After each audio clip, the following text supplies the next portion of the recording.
आज आपल्या विधानसभेमध्ये ही 8 विधेयकं मंजूर झाली।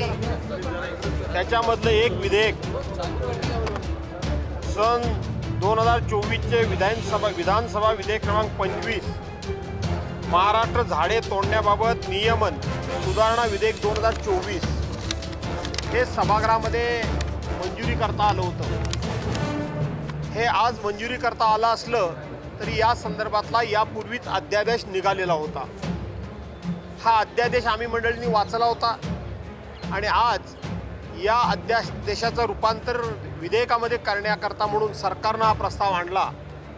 त्यावेळेला सरकारच्या लक्षामध्ये मी असेन, माझे सहकारी मित्र आमदार शेखरजी निकम असतील, यांनी सरकारच्या हे लक्षात आणून दिलं की तुम्ही 1964च्या कायद्याप्रमाणे एक झाड तोडलं, ते जर विना परवाना तोडलं तर त्याला 1000 रुपये दंड, त्यावरून तुम्ही 50,000 रुपये दंड करणार आहात। आमच्या मनामध्ये शंका ही होती की हा कायदा फक्त शहराकरता लागू राहणार आहे की ग्रामीण भागाकरता काही होणार आहे, आणि ती शंका आम्ही बोलून दाखवली। कोकणामध्ये लँड होल्डिंग अतिशय कमी आहे आणि निसर्ग संपदा ही नैसर्गिक देण ही कोकणच्या लोकांना, शेतकऱ्यांना मिळालेली आहे, आणि म्हणून स्वतःच्या उपजीविकेकरता असेल, शेतीच्या कामाकरता असेल, शेतामध्ये वापरणाऱ्या अवजारांकरता असेल, जर एक झाड तोडलं तर 50,000 रुपये दंड सरकारी अधिकारी कायद्याचा दुरुपयोग करून, कायद्याचा बडगा दाखवून हे शेतकऱ्यांकडनं वसूल करून घेऊ शकतात।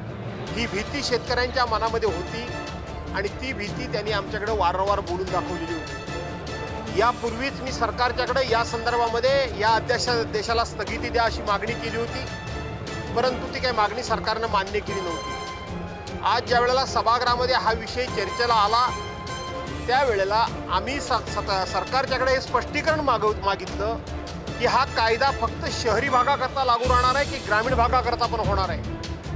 हा फक्त फॉरेस्टच्या जमिनी आहेत त्याच्यामधली झाडं तोडली तर त्यांनाच फक्त लागू होणार आहे की खाजगी मालकीच्या जमिनीमधलं झाड तोडलं तरी त्याला लागू होणार आहे, असा सरकारला आम्ही प्रश्न विचारला। सुदैवानं आज सभागृहामध्ये माननीय मुख्यमंत्री महोदय हजर होते, त्यांच्या ही गंभीर बाब लक्षात आली आणि त्यांना आम्ही हे लक्षात आणून दिलं की याचा आमच्या शेतकऱ्यावर किती गंभीर परिणाम होणार आहे, आणि त्यावेळेला माननीय मुख्यमंत्री महोदयांच्या ही बाब लक्षात आल्यामुळं त्यांनी हा कायदा रोखून धरलेला आहे, हे विधेयक रोखून धरलेलं आहे।